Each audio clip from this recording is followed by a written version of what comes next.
So if I could I have the members of PAC 1429 come up and lead us with the pledge, please?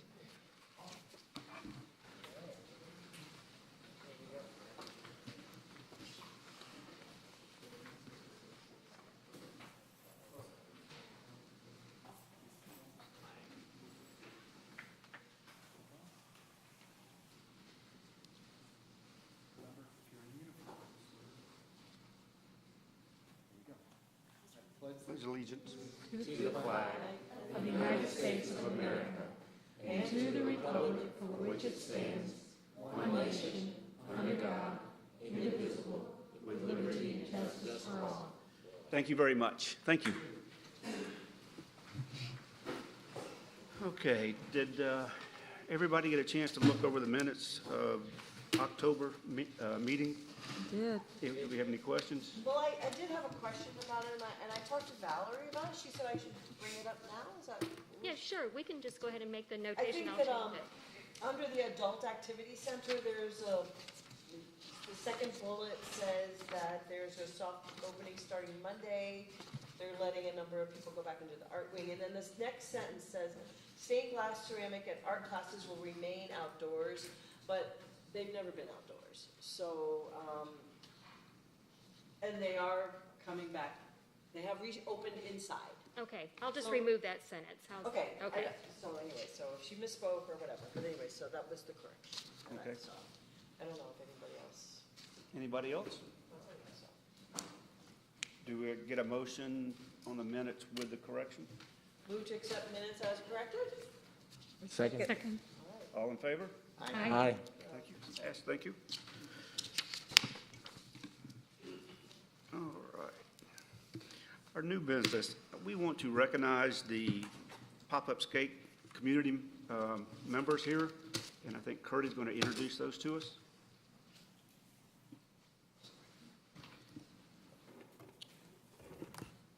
Good evening. Good to see y'all. I think you were aware on July 31st, we had the grand opening for the pop-up skate park at Union Hill Park.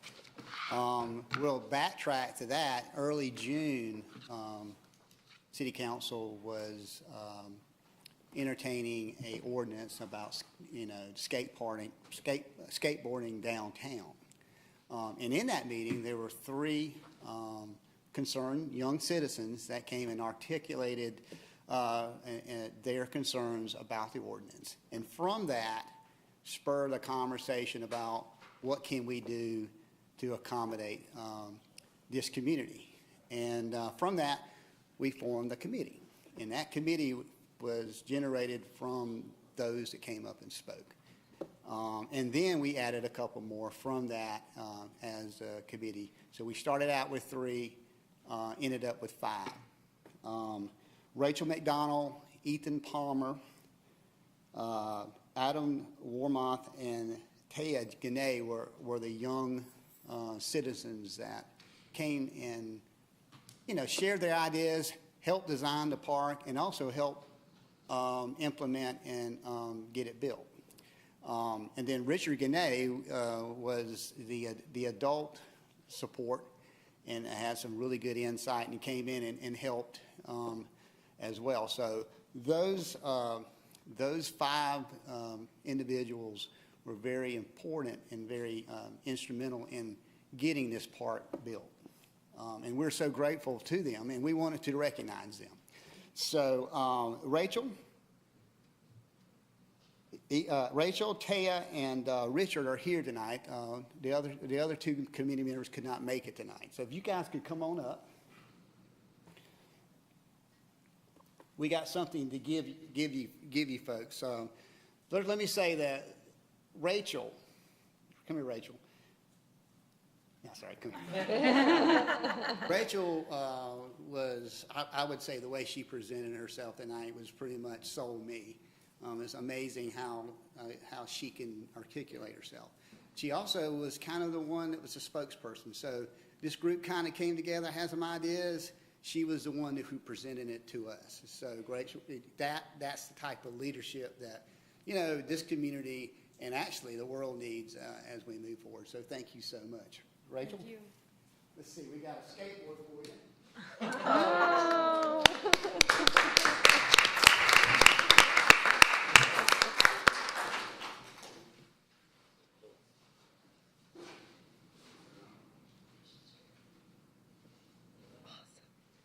It's personalized?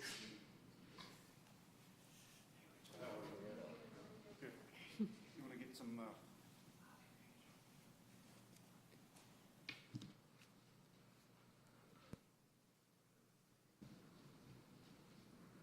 Does it say something special on it? it will. Okay. Let's see the back. Yeah, let's turn it so we can read, yeah. The right side up. Is it personalized? There's up the word is right side up. We'll see. Better find out. Taya Gannett. Taya is our closer on the committee. She came in and kind of got some ideas. It was the artistic one of the bunch. Wow. So she did an awesome job. So Taya, thank you so much.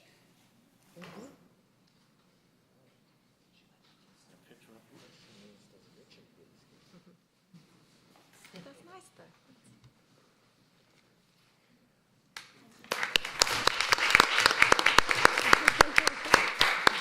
And of course, Richard Gannett, he was the one that stepped in and helped generate some ideas from years past when he was once a skateboarder. And I think, are you still a skateboarder? Okay. We won't put you over the hill yet. So thank you.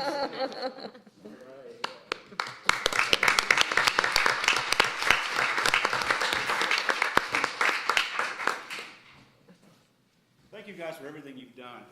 And I don't know if everybody knows, this thing went, in terms of the city, lightning fast. 6-week process from start to finish. The park was in, it was painted, it's been decorated, they did a tremendous job out there. So, great job for you guys, Morgan and your team. Everybody did a great job getting this thing done in 6 weeks. And most of you know 6 weeks from a city standpoint is really, really fast. Yeah, all of the city teams were really impressive, and then the volunteers that they had, that they both had painting, because that was during the hot part of the year. Mhm. They were painting, through the heat of the day, which gets pretty hot out there. And one kind of cool thing in today's, social media environment was that a lot of people go there and do videos and then post them because it's got this unique mural on Right. on the features as well. So that's kind of cool. It is great, it's great. So thank you for everything you've done. Thank you. Thank you. So I jumped out of order. I do want to show you this quick video that was put together. I think Taya may have put it together, but in cooperation with our arts team. This what pretty much tells you everything. Wow.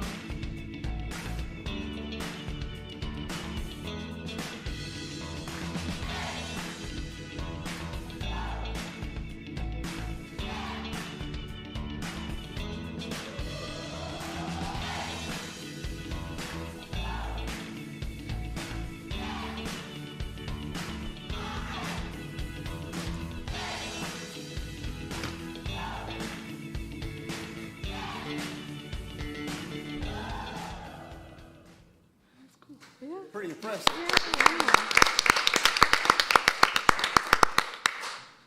All right, so let's see if we can get this worked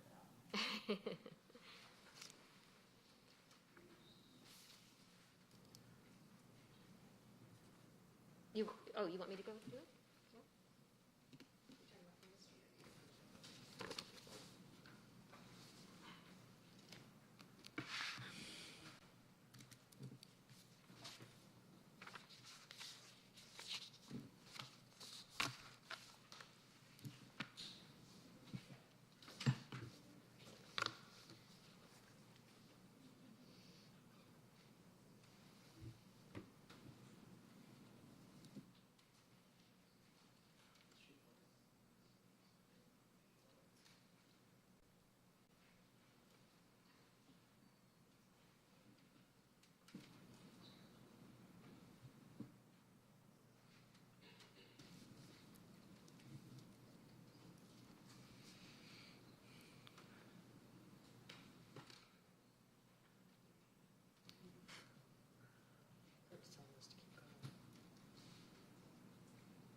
is there something we need to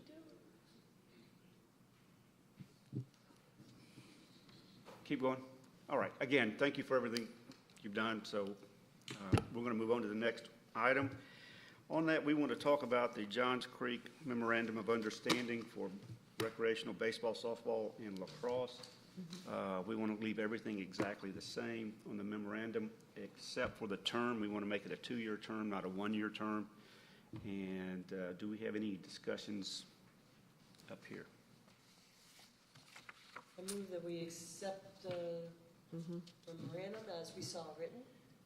Okay, with a 2-year term, except a 1? Do you have a second? Second. All in favor? Aye. Aye. Thank you. It's passed. Since we have so many people here, it might be a good idea to explain just real briefly what that MOU is.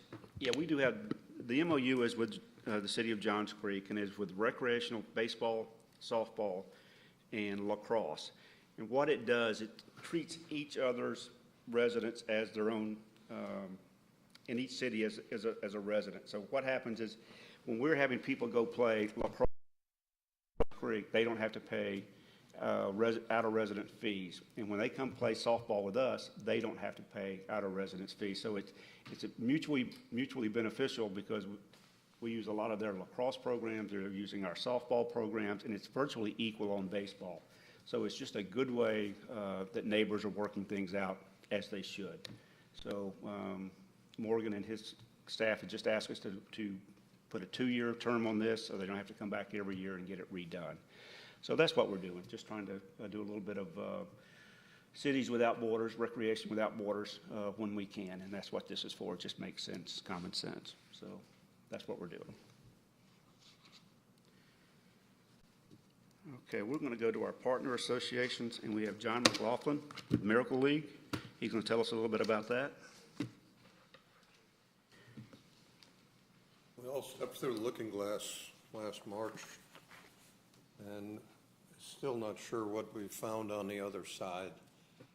The Miracle League, all the wonderful things we do all year long, came to a screeching halt March 15th. I've given you 2 packages there. The dark blue one is the information we had regarding other situations for special needs families that we produced and handed out at the expo, which was a really well-done event. The blue one on the left-hand side, there's a little letter from me regarding why we started this thing and where we've come in that amount of time. I don't want to burn time reading that. You can read that on your own. What I'd like to talk about is the Miracle League COVID response.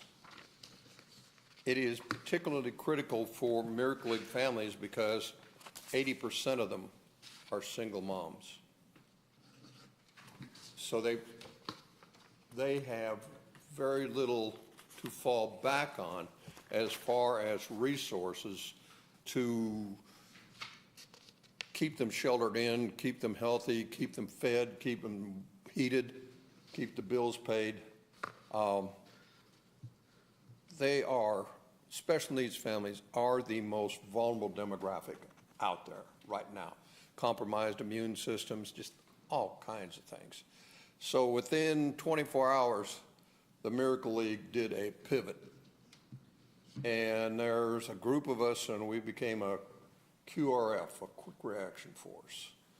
Gave it a military sense. Let me tell you a little bit about what we did. This is going to be tedious and boring, but I'm going to go through it as fast as I can. First thing we did was get together and go pick up everything we had in the way of water, paper towels, napkins, everything we had at our various facilities, and coalesced it into one place. We went shopping, early morning raids, for all the critical items that very quickly disappeared from the shelves, but we wanted to add to the stock of what we had. You couldn't find sanitizing seemed to be a critical thing in the battle against this virus. You couldn't find an aerosol. So we bought a total of 114 handheld electric steam sanitizers, and they were non-contact delivered very quickly to get them out to the families. We also bought 6 oxygen concentrators in case some of our families got in that critical situation, and they did go out. Let's see, online training for curbside delivery or non-contact home delivery. We did online tutorials, repeated online tutorials to get people geared up. The problem was there was such a crush with everybody starting to do online ordering that it could take a week to 10 days to get your order. And these families could not go that long without those items. So we started shopping and delivering. And we're still doing that. People with food stamps, SNAP cards, you can't do online shopping with that. So we do the shopping and the delivering for them. We did updates on emergency room protocols, alternative medical services, the rules and regs for sheltering in place, coordinating virtual home visits with area first responders. Alpharetta Police and Fire are terrific, and we work well together regarding these particularly critical cases. We've got law firms offering pro bono services, psychologists and therapists offering pro bono services, and the biggest thing that's hit us, and it's not fun, Fulton County has given us $150,000 to help special needs families who are in financial crisis. You think it might be fun, it's not. It takes you places, you see things, you know, these things were always kind of vague, and these people were out there, but now they got faces and now they got names. And the Miracle League, our core value is we're going to fix it, damn it. Whatever it is, we're going to step up and we're going to fix it. So we're doing that, but it is not fun. The mayor and Mr. Drinkard have kind of danced around the campfire if we're going to help with Alpharetta and the money they got. We will if they need us. We're not excited about it, but the community needs us, so we will do it. I thought it was interesting that Fulton County, when they were giving us this money in chunks, and I said, okay, you've given us $150,000 and there's more on the way, and you've given us no guidelines what to do with this money. And this Dr. Porsche, I think her name is, head of Health and Family Services, these were her exact words. We know you, we trust you, follow your heart. Wow, that rocked me right out of my chair. I mean, seriously, there's a lot of stress. There's a lot of things going on that bring you down, down, down, down. This was just. Any questions regarding our COVID response? We're out there. If you're aware of a family that needs help, you let us know. Whatever it is, we'll make it happen. Okay? We've got a 20-year history of doing that. I would like to kind of personalize what's going on right now and let you know what the Miracle League is willing to do, is able to do, and I would like, where's Eartha? Eartha, would you come up here, please? Eartha's a single mother, 20-year-old daughter with Angelman's disease. That means in a wheelchair, feeding tube, nonverbal, and bigger than she is. Eartha is a school bus driver for the Fulton County school system. Lately, the Alpharetta Elementary special ed bus. I don't know if I could get, is this show? Oh, yeah, it's up there now. Okay. That's her neighbor's house. Mm-hmm. It's a duplex, okay? It's a development of 14 duplexes. 28. Lightning struck your neighbor's house, Alpharetta Fire, right there. They put the fire out before it got to your place, but what did it cost you? Smoke and water damage. Smoke and water damage. All of our personal belongings were gone, okay? Maureen Wales, retired special ed teacher, what a character, been part of the Miracle League forever. She called me and said, we love Eartha. All of us over here want you to go take care of this. So I went over, we met, you were at an extended stay hotel, and said, okay, use some of that COVID money to kind of get you set up. And then we went to find an apartment. We got you an apartment. She didn't have any furniture, so we went to the Salvation Army store That stuff is all new. It was incredible. We replaced everything, was lost and more. And this is something that was really neat about it. So this is some of the police, Mike Haynes, and some other people were loading the truck. And then Bertha was supposed to meet us over there at the apartments.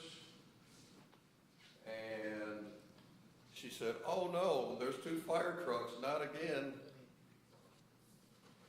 And it was all the firemen that had fought the fire. They came and set up the furniture, moved it all in, and then we went to the firehouse for pizza. That's A great. bright moment. That's Right great. now, we're dealing with the Department of Labor. They owe her close to $10,000. Every other bus driver got their money, not her. I've got Senator Albers with his foot in close proximity to some of the people at the Department of Labor, and we're going to get that settled. These are the kind of things that we happily take on. I mean, what a bright note. Lovely, wonderful lady. She's loved by everybody that knows her. Bertha, thank you. Thank you.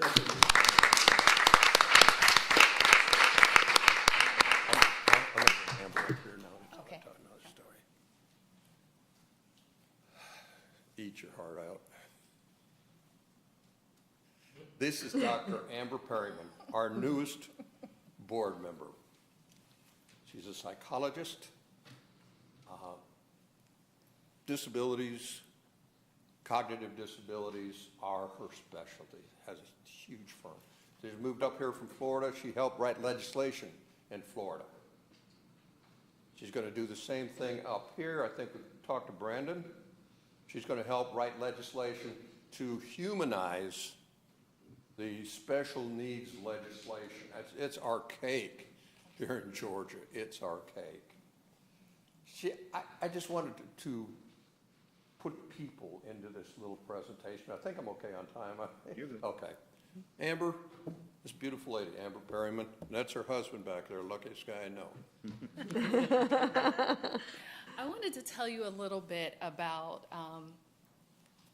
a time, I guess, when I call on John as often. I'm currently the director for Georgia Behavior Associates, and I see children every single day. We get hundreds of children that come our way. And so we had a particular young man that took me a while to staff him appropriately because we want excellence. And after several months of really trying to find what was right for him, I found someone who's wonderful and did amazing things with him. But there were some setbacks. This young man was in foster care.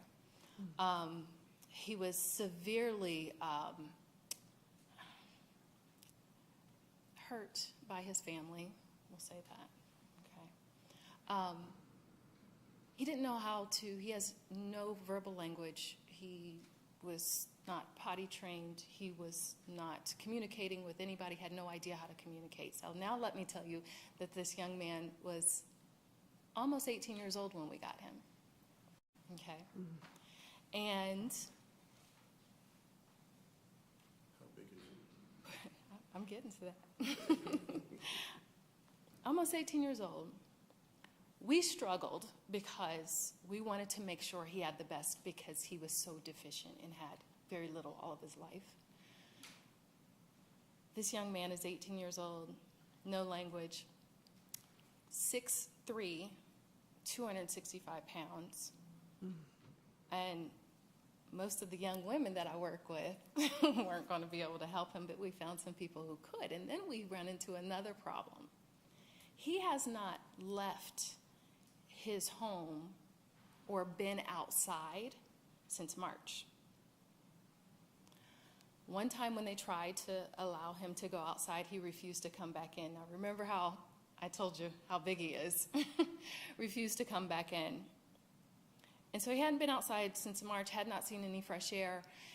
Because he did not know how to communicate, he busted out the windows in his bedroom, so they had to board up all the windows. And all he really wanted to do was look at the birds, and he was excited about it, but he busted out the windows. So I called up John and said, I need your help.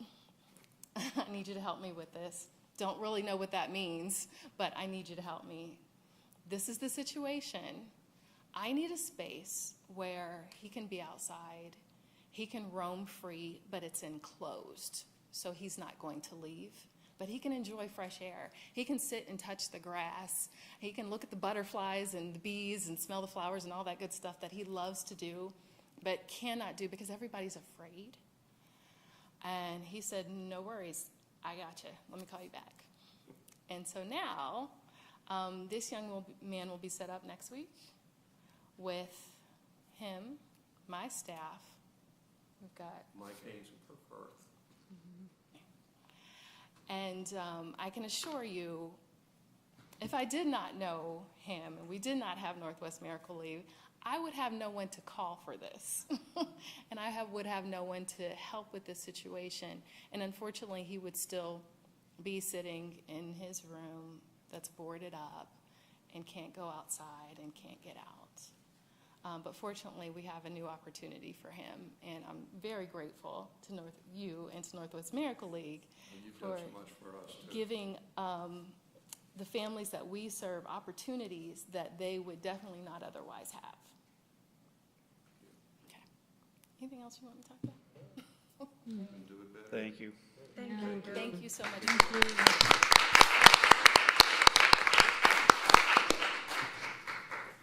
That's about it. Does anybody have any questions for John? I have a quick question. I want to commend your rapid response, and what you're doing is so important. I saw. I'm hard of hearing. No, that's okay. Next week I'll be 80 years old. Look good, look good. I saw in the notes that, and this might be outdated, that you're looking to raise $10,000. Is that still the case? And if not, or even if so, what? What's that with who? The city? I can't. Or $10,000 from, Well, that's. but at any rate, yes. What do you need? Like, what do you need now? Everything we had at this thing that was coming out of the fog and out of the night. We threw everything, all our resources, all our reserves. We're paying for those groceries. We're paying for all this stuff. We're paying utility bills before we got to Fulton County money. Okay. We blew it all because there was no point holding it back. Absolutely no point. An old fighter pilot, you roll in. No point in being timid about it. Yes, I will help the city with that COVID emergency funding, but I'm also going to be asking the city for some funding. We got funding 2 years ago. We got funding last year. I would hope that in the city budget, there's a percent, like $20,000 or $25,000, to get us a sustainability bridge to get us to January 1st, 2022. We didn't do our golf tournament this year. Other people were doing them, not us. Our kids are involved. We're not going to risk our kids. Our sponsors are so damn generous. I wasn't going to risk it. No, we're not doing it. It's our major fundraiser component. So I'm going to be asking the city, out of one pocket or another, to help me build a sustainability bridge to get me to 2022. Our biggest cost right now, there's no salaries. No, that's all gone. Our biggest cost right now is between $20,000 and $25,000 just for insurance. The Miracle League takes any kid, any adult, even if they're dying and we had one just do that. And we've got 3 that are on the way. We do hospice overwatch. We're there. We're there. Because we take everybody, unless they are aggressive, act out, or a threat to themselves or others, they're in. I don't care if we have to change their diaper, use a feeding tube. What do we have people that know how to do that? We swore to embrace every child, every teen, even the adults. I think Ms. Rose is 92. She's fun. But I am going to ask for help. I think we provide services for the city unlike anybody else. Not that they're not really good out there, but they have a focus. Okay? Our focus is the community. So we're very proud that Alpharetta is our center of gravity.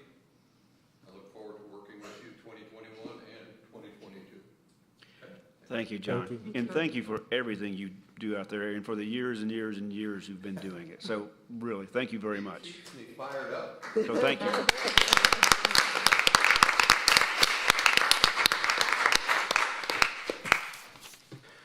All right, we're going to move on to our division reports, and we're going to start with Amanda.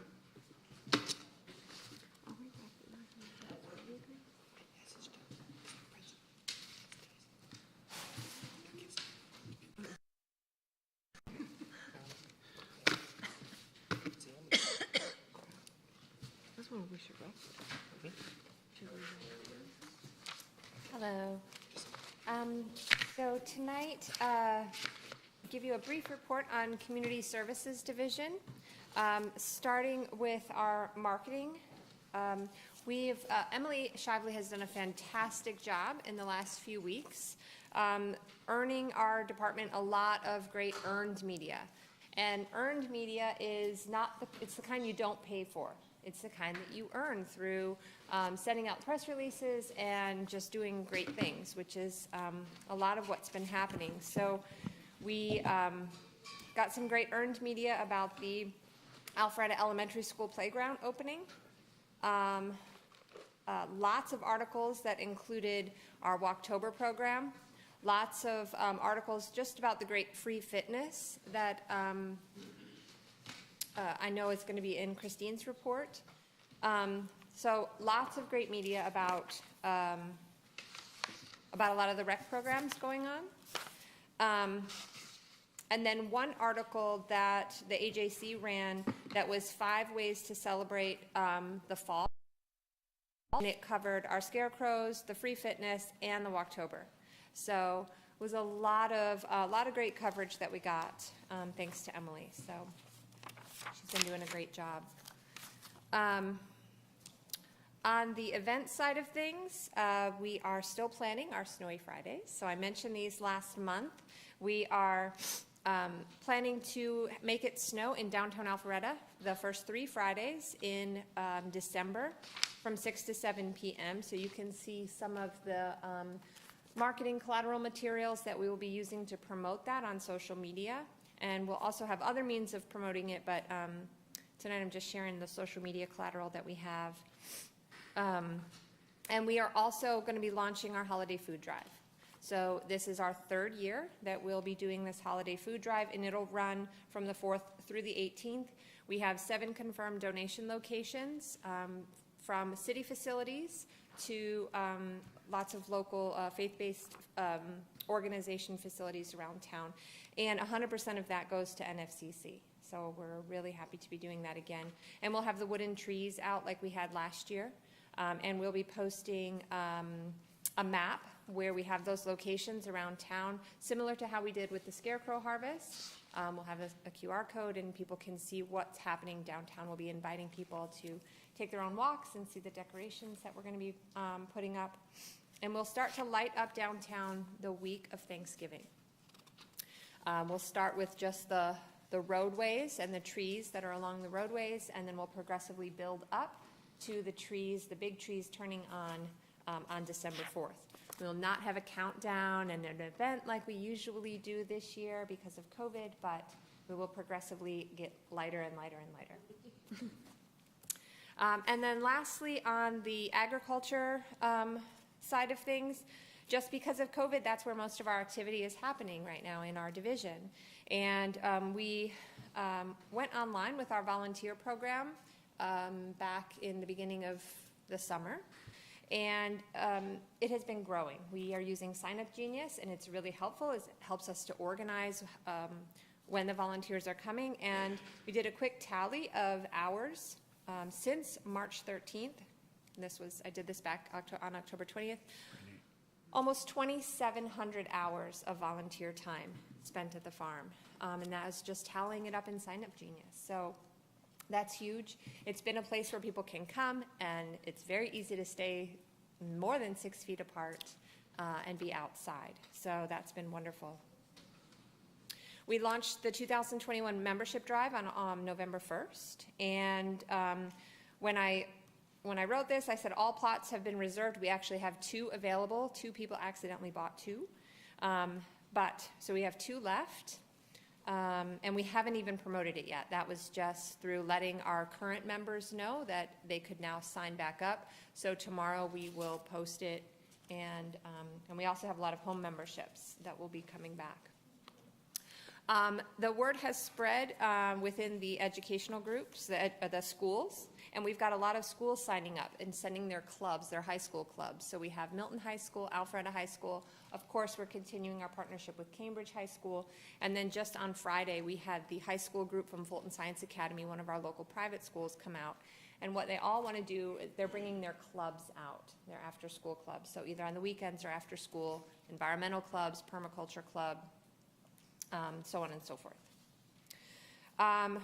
Coming soon to the farm, we'll be building our interactive chicken coop. We've been talking about this for a while, but we just met with a builder last week, a local builder, and he's got the plans. So I'm hoping that by the spring, when it's time to bring baby chicks to the farm, we'll be ready. And it has 2 different sides, so we'll have our older chickens on one side, and then we'll have our young baby pullets on the other side. We're really excited to be bringing that level of education because it's the first step in our composting education for out at the farm. Where are the chickens now? Are they still out on Mayfield, or did you bring them over yet? Most of them are still at Mayfield. We have 3 at Rucker in a very small coop, and we let them out during the day, but it'll be nice to have all of them in one place so we can put them to work. Make them earn their fee. I like it. We're also going to be installing a beehive within the footprint of the farm, which we're really excited to do. We've been waiting to get our observation beehive installed, and so the same builder who's going to build the coop for us is going to be able to build this piece. And what an observation hive is a beehive that you actually can open the door on. You may have seen them. A lot of schools have them. And there's a plexiglass window there, and so you can see the bees at work. There are 8 frames within there, but you can see straight into them. It's not in a box like a typical beehive. You're gonna leave the hive that's out in the field, or you're gonna leave that there? Yes. And have this education, and it'll be enough? Do you think they'll, okay? Yes. Yes, I think we definitely have enough. You mean in terms of pollen and food for them? Yeah, places for them to work. Yeah. Definitely, definitely. So we're excited to bring that by next spring also. These are winter projects that we'll have in place so that in spring, when we're ready to bring the bees and the chickens.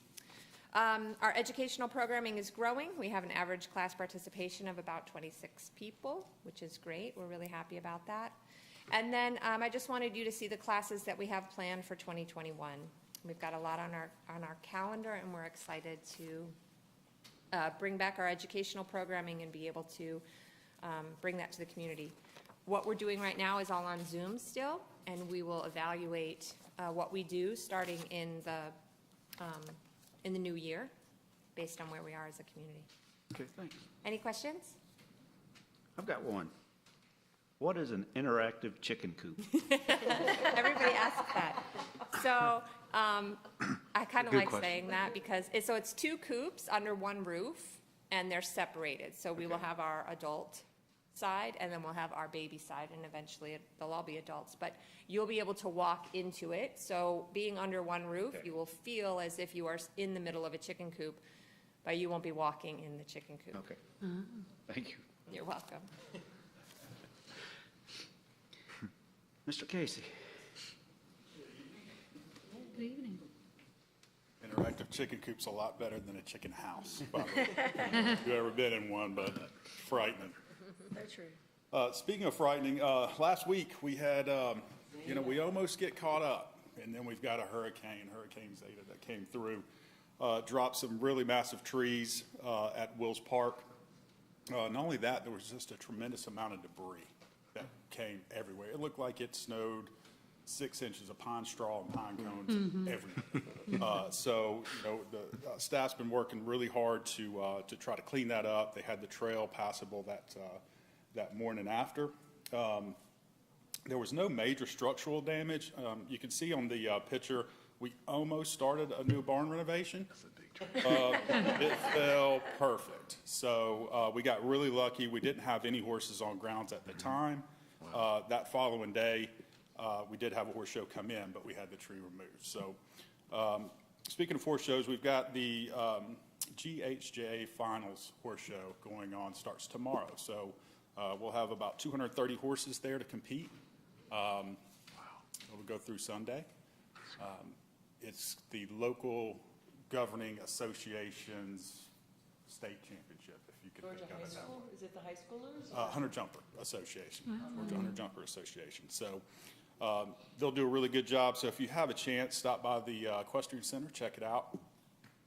And then we've got a large nationally rated horse show that moves in next Wednesday. So we got a quick turnaround for next week, and then that'll be our last large horse event of the year. Finally, Rec Center Bridge is complete. There's detour signs up, you know that, right? Out in- There is, and that is because we are now in a transition to the secondary bridge that was compromised. So we found a cavity, and it was just kind of structurally unsafe. So our contractor took it on himself to get a head start and dug the bridge out. So we've been told by our contractor, which is the same people who built this bridge, it's not going to take us long to, hopefully not take us long to get the lumber. So once they get it in, it's a day and a half.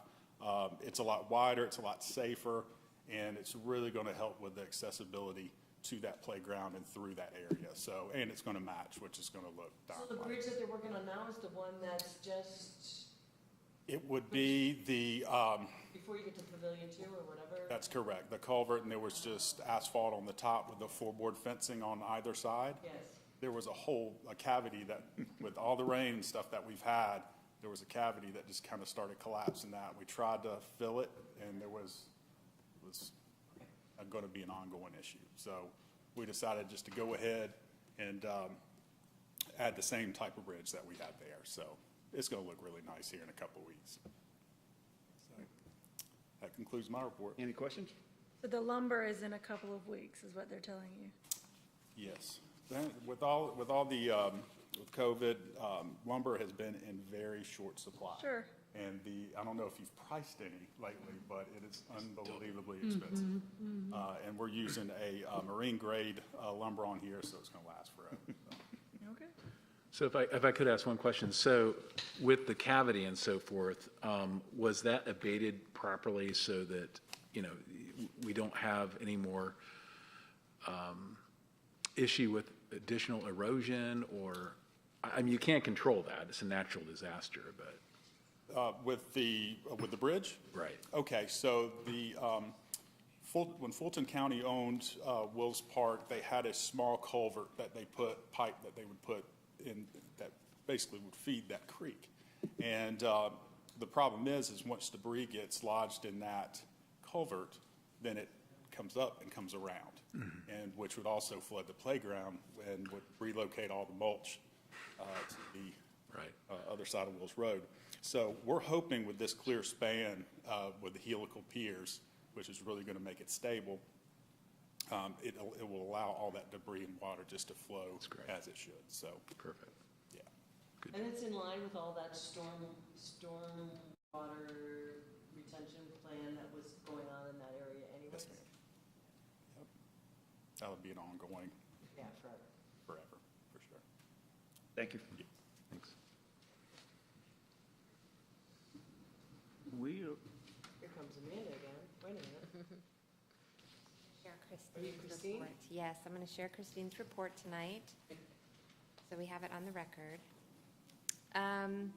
So the programming update from the Recreation Division is at the Adult Activity Center. Outdoor fitness will be continuing until the weather turns cold, with plans for smaller groups to come inside depending on the COVID numbers in the community. The Veterans Cookout was a great success. We had about 70 people attend. At the ACC, the Halloween Craft and Treat event was a success with 56 participants total over the 2 time slots that were opened. And they have planned gymnastics and dance winter break camps. So that'd be great. At the Wills Park Rec Center, badminton and pickleball are coming indoors with COVID safety procedures in place. And fall softball and youth soccer are both wrapping up. On the health and wellness front, we are continuing outdoor free classes until the weather turns, and we're continuing to work on plans for rental space. On the rec events coming up, both the Grinchmas on December 12th and Pet Photos with Santa Claus have both been canceled. Good. So I know a lot of those old people at the Adult Activity Center. What COVID numbers is she talking about when it says depending on COVID numbers? Like, does it have to be less than 5%? Is it like the schools? Does the... I'm honestly not sure, but I would imagine that Christine can follow up with you Okay. with that answer. Right. I don't know. Okay, fair enough. Thank you. Thank you. Thanks. All right, we're going to skip around a little bit, and Kim is going to come talk to us about cultural services.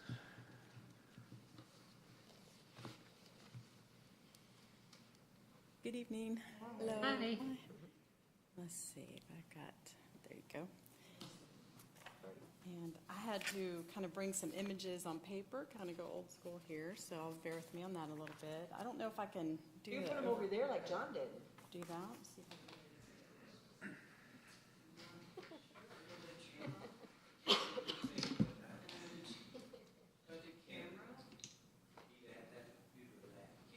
Okay. And I'll Okay. just hold up.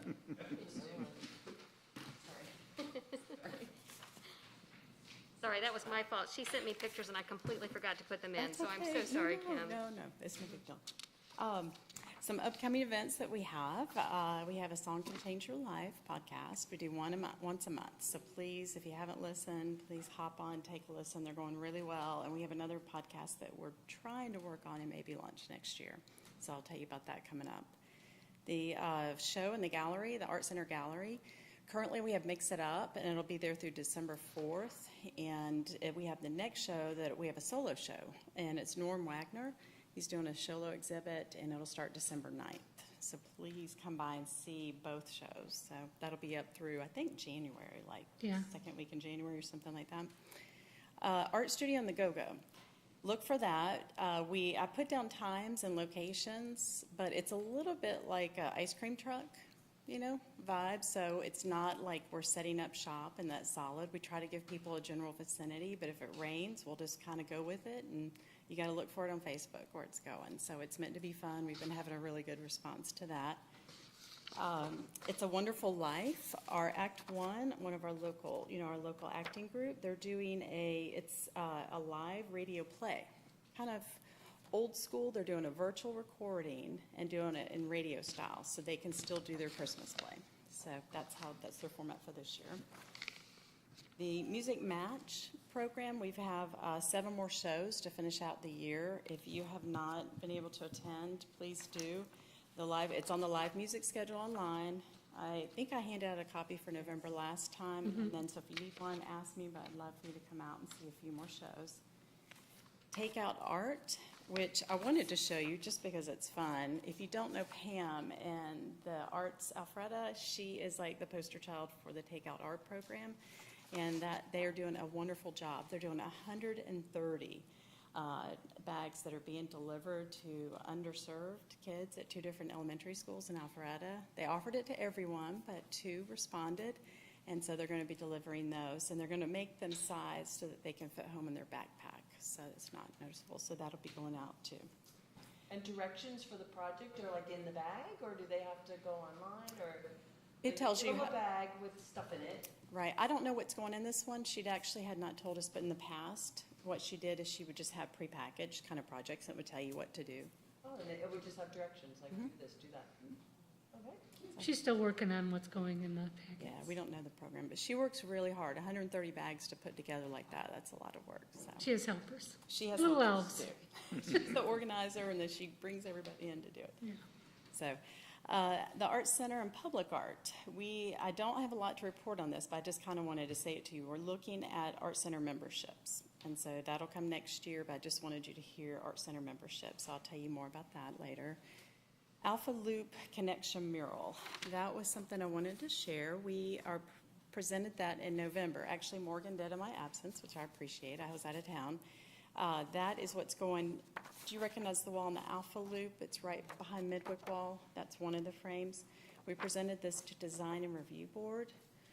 We would be presenting it to the Cultural Arts Commission, but we're sort of in that in-between spot right now. So we presented it to them, and they gave us some requests. We had some public came up and spoke about the mural, and we took that back to the artist. And you're welcome to kind of, I'm sorry I have to do this way. They wanted it just to be very muted, very in the background, and just to kind of be there, almost like you come across a natural oversized flowers.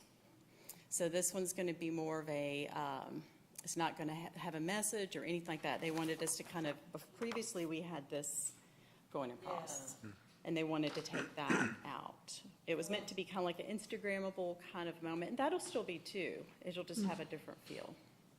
So we're presenting on, let's see, our next one's November 20th. Okay. So I'll let you know how that goes. Huh. So they made you take the Alpharetta out of it? A few people and could see it from their living rooms, and they did want to look at it. They felt like it was more of an advertisement. That was some of the feedback that we got. So. It's art. Crosswalk mural. I wanted you to know that in Windward Community Park, you've seen this before, but we are actually painting on November 21st. We're going to start painting. This is our Alpharetta High School Apprenticeship Program, and they work with an artist, and they'll be out there and painting the mural. So that'll be coming soon. Koi fish. City galleries. We've been working for a little while at the Alpharetta Art Center Gallery. We have too many requests. We cannot. Nice thing. Yeah, it Right? is really nice. That means that we can only really have about probably 7 shows a year. It's just you put the show up, it takes a few days, you want it to be there for a month or 5 weeks, and then you're taking it down, and when you do the math, it goes really quick. So you're really only giving probably about 8 different shows a year. So we identified the community gallery at City Hall, which we are trying to turn the community room into a gallery. And it will not interfere with any meeting space or anything like that. We're presenting it at a council workshop coming up December 7th, just to run it by them, see if they have any questions about it. But the idea would be hanging, Arts Alpharetta, we're partnering with them on the project, I meant to say that. And Shelton has come in and he's looked at the hanging, what's that called, the hanging system? I just forgot, it's with wire. So there's no nails. It'll be beautiful, just like a gallery that you would walk into. We've also identified a third gallery. We're going to turn at the Alpharetta Arts Center, we're going to turn our hallways in the back area to a studio gallery. So we have 3 galleries that's sort of like an advanced, an intermediate, and a beginner level. So that way we've identified different levels, like maybe one of our high school groups can show, they can have a show at the studio gallery at the Alpharetta Arts Center, and they can bring their families in and show their work, so. Is that room open enough? That, the community room is the room that we were in earlier, right? Yes. Is that door open most of the time? It is. I foresee us having receptions when we're back at that phase where we can get together again. And they could come into the rotunda, have a reception, go into that area and that space. We've also talked a lot. We have Black History Month coming up in February, and we have some mixed shows with history and art kind of going on because we've got the museum there too. So we're trying to do some interesting things. So, but just wanted to let you know that was coming up. In historic preservation, we have a planning meeting with the Alpharetta Historical Society, and we're going to begin conversations with them about how we want to partner on the log cabin and how we want to use the cabin. And we'll be putting out some things to the public and getting some feedback too. So that's it. Any questions? Go ahead. I forgot to give you these. This Change Your Life song, which group of citizens are, like, who's involved in that? Surely you're not making these things. Oh, no. It's Home by Dark Productions. It's the gentleman that used to do the concert series at Brook Street Park. Yes. It was his idea. He's wanted to do this for a while, and he presented it to us, and we have a black box studio that you can record in, and so Okay. we thought it was a good idea. Yeah. Thank you. Thank you. Thanks. Mr. Kirby, you're going to do 2 presentations tonight.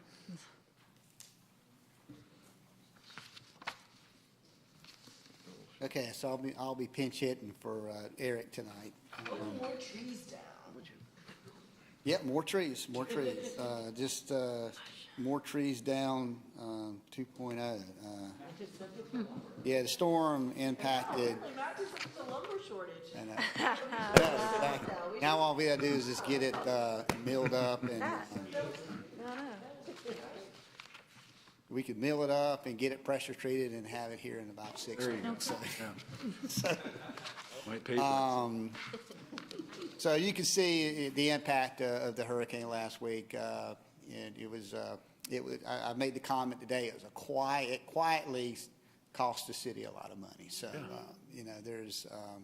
it impacted a lot in a lot of our parks. You can see at Webbridge Park, the fitness park at Westside, the Web Zone at Webbridge Park was impacted. And the Greenway had at least 10 trees down that impacted the trail directly. So, the guys cleared it, and then we're working with contractors to kind of get the finishing touches on that. So most of the work this week has been on that. We've also had some community support groups and community services with the Boy Scouts doing some cleanup and much needed trash pickup, garbage pickup. 6 bags of trash picked up by these young men along the Greenway, so we commend them. We've also had some landscaping upgrades, basically removing some old shrubs that just need to come up and start from scratch. So you can see how that opened up at Cogburn Road Park. I'm not too sure about the Alpharetta Fire Department other than what Eric put down on the narrative. So if you have any questions about their training, email Eric. So. Was there helicopters landing at the park? Apparently so. I think we're actually in I wish I had a picture on that. So. All right, so that's park services. Any questions in regards to that? Moving on to project management. Now, I heard a rumor that my pictures were dull and didn't lack color. So look to the right. There's color. There are colorful pictures. Now, it doesn't really have anything to do with what I'm going to talk about. They're color. So Presentations, just about everything. So there, to make everyone happy. So the biggest thing on what's going on right now that has made some movement is Mid-Broadwell Park. We've got the land disturbance permit to do phase 1, and that is to install the restroom. So that will, I'm receiving quotes on that, so we'll be working to get that part of the park done and then move forward to get some of the rest of the design done, and then try to get funding to finish the park. Freshman, is that a single restroom or a double A restroom? single restroom. It's just like the one at Windward, but it's just one, one hole. So, so that's the biggest thing going on. Innovative Academy, we're still working with Fulton County to try to get some approval for our demo plan and trying to move forward on that. And of course, the other ongoing major projects are just kind of working and getting to a point where can move forward. So, any questions about that? All right. So I have a question for you. How many, with Veteran Day coming up, how many veterans do you think we have on staff for the Recreation Department? I heard that one of the veterans talked at that. So, do anybody have any idea how many we got? I'm thinking 10. 10? Oh, a little lower. 8. 19. We got 7.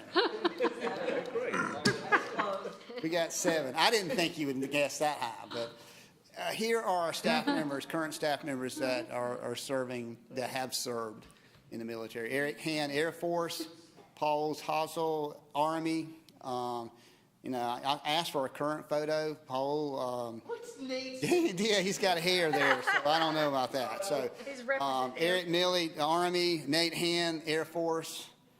Yeah, I had a bunch of cool pictures picked from Nate. So, Curtis Bizert, Navy, and myself at the Army, and Eric Bowen with the Navy. So, just to prove that I'm not, lying, here's some pictures of. Oh. So I didn't put names on that, so you can guess who's who. But some of them are pretty obvious.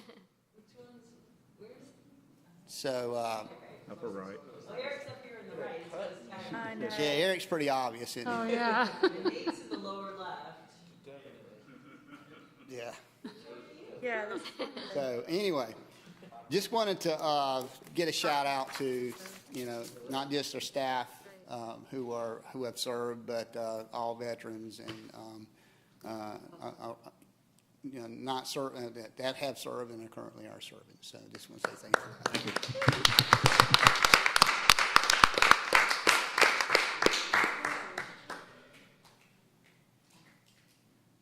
Director Rogers, you have any comments tonight? First, I'd like to say to Eric and the other veterans, thank you for your service. We appreciate it. That does represent about 12% of our full-time staff that were veterans, so that's a good mark. Just a couple of things I wanted to hit on, actually just two. One is, Eric mentioned it real quick, is the exercise, Kurt mentioned it real quick, is the exercise equipment that we're putting at Webb Bridge. That equipment was donated by a fellow Alpharetta resident. He called and said, I used to own a company that sold these. I sold the company. This was left in the warehouse. Are y'all interested in it? So we went out and looked at it. It was brand new equipment. It was wrapped up. So Nate and his crew physically lifted all this stuff up, moved it. The footers were poured today, and hopefully by this time next week we'll have I think it's 10 stations, 8 stations, right there in the middle of Webb Bridge as an exercise unit. That's only going to cost us a couple of $1,000, and it's probably going to be about $40,000 worth of equipment. So we're really excited about that. We're really excited. That's great. It's going in where again? So if you're familiar with Webb Bridge, you have the turf field that we put in, and then there's a trail that runs between the turf field and the baseball field. And when you're walking on that trail, there's a trail that comes down from the playground. Right. And right there where those trails meet, there's a little triangle, and we're putting it right there. It's just an obvious place, and I think it's going to be used a lot. That's great. So. It's going to be cemented in? Or Yep, yep, it's going to be cemented in, and then mulch will go on top of that, so it'll look very attractive, and it's going to be in a high traffic area. So we're really excited about that. And the other thing I wanted to mention is that today we did cut the ribbon at Preston Ridge Community Center, which was an exciting day for us. We now have programmable space on the east side of 400. We have 3 rooms that we're going to be able to program on a regular basis for programs being offered by the city. If you get a chance and you haven't been out there yet, call us. We'd love to take you out there and show it, because it really is a very nice community center. And we're going to be programming, we're still working on some of the policies that will come to this group, and we're hoping early 2021 is when we'll be moving in there with our programs, assuming that things are tracking the way they are right now. I have a quick question. Did the donor want to remain anonymous for that equipment? No. Oh, he did okay. not. No, it's and I can't. Can you think of his name off the top of your head? I can't think of his name. But we're going to put up a plaque that says this equipment was donated by this gentleman. Sure. Yeah. No, he did not. So. That's great. But of course, I'll tell you the full story. So he lives off of Water Road, and he lives in the house, and he has to go around back, and you have to go down the hill, and all of this heavy equipment is kind of sitting down. And it's all wrapped up, but it was not an easy task to get that out of there. So our Nate and his group really deserve a nice round of applause for that, because they went above and beyond to get that. So. Extract. But we couldn't, the idea of now, particularly now, to spending that kind of money right now to do something like that, we couldn't have done it, but because it was a donation, we were able to do it, so. But you'll put up a nice little plaque in his in his honor. That's great. Right? Any questions? Not on the set so far, but I was curious, do you know where we're holding on in the budget for our department? I know there was discussion and what makes the next budget for Parks and Rec? So if I'm like John, I'm having a hard time understanding, but I think you're asking about how much money they cut out of our budget. So for this year, we had one reduction, and it was about $280,000 that they reduced out of our, and we are currently looking at the budget for 2022, because we're in the 2021 budget right now, 2022, and they are telling department heads to look at something like a 3% reduction moving into next year. And if a 3% reduction would probably be about $300,000 for us. So we're currently working through that to what that's going to look like. There's been finance kind of made some suggestions, but we're working on that. There's going to be a retreat in January, and that's when we'll probably find out exactly where we're at with that. So if we the real issue with us, and I tell mayor and council every opportunity I get, so if any of you know the mayor and council, you want to repeat this, it would certainly be worthwhile, is that last year, if you go back 12 months, we are now in control of 4 more parks that we did not have 12 months ago, and they cut $230,000 out of our budget. And we were getting ready to add the Innovation Academy. We just added Preston Ridge Community Center. And those are going to be reflected in next year's budget. So I know that every department doesn't want their cut, but we are taking on new things. So we just need for them to be aware that, at some point in time, we're going to reach our capacity issue. And then when we do that, when we reach our capacity issue, then things are going to start falling through the cracks. I can assure you that nobody on our staff is going to let things fall through the cracks to make a point. But at some point in time, something's going to have to give at some point in time when you're taking on more with less. And had COVID not hit, we were scheduled to get 2 more full-time staff members and 2 more part-time staff members. So let that sink in for a minute. Okay? COVID. Because everything was coming on. So we lost, in my mind, 2 full-time staff members now. We are currently down 4 staff members in their hiring freeze. So we're down 6 staff members right now within our company. So are you at maximum utilization? Or, where do you see that point, that inflection point where it's just we're over? Real close. Okay. We're real close to that. Because, some of those staff members that we're currently are in a hiring freeze are on the recreation side of the house. And in some of our programs, we certainly, during that time, some of our programs were reduced. At the Adult Recreation Center, certainly we reduced programs. At the Community Center, we did. So we're literally right now stealing from Peter to pay Paul within our departments. The events are down, so Hillary Lou, who is on our event staff, is now spending her time at the front desk at the Art Center, because one of the people we're down was the administrative assistant at the Art Center. So we're literally trying to, I don't know if y'all ever played that little game that had the little squares and you tried to move them around. One square was empty and you tried to move them around and make a picture. We're moving those squares around trying to keep the picture there. But at some point in time, we're going to, we're just going to have to say, whoa, wait a minute. So, does that answer your question? You did. Thank you very much. Okay. Thank you, Morgan. All right, thank you. Okay, last thing on our agenda is citizens' comments. Does anybody want to come up and talk? We'd love to hear you. Even if we're 29 here, you have one. All right. Thank you. With that, can I get a motion to adjourn? Motion to adjourn. Second? Second. All in favor? Aye. Thank you. Thank you for coming out. Thank you so much. Thank you.